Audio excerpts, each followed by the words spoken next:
From Delhi. So again, welcome all of you on my YouTube channel.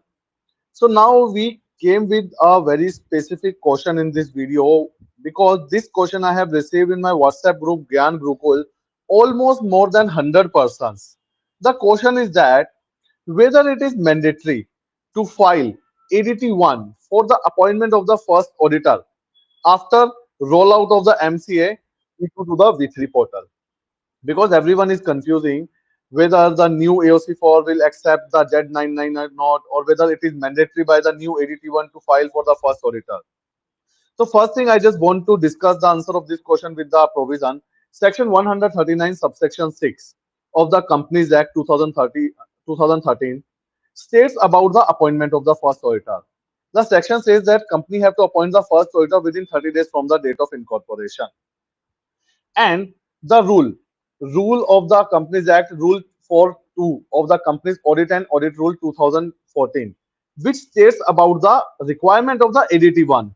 That rule 4 sub rule 2 just covers section 139 subsection 1. It does not cover 139 subsection 6. So first thing, rule itself is not amended by the ministry. If the ministry is having the intention to make ADT1 mandatory for the appointment of the first auditor, first they have to make amendment in the rule 4 sub rule 2 of the Companies Auditor and Audit Rules 2015. But they have not made amended any rule. They have just came with the new forms from the V2 portal to the V3 portal. Further, ministry have issued some FAQs regarding this new rule out.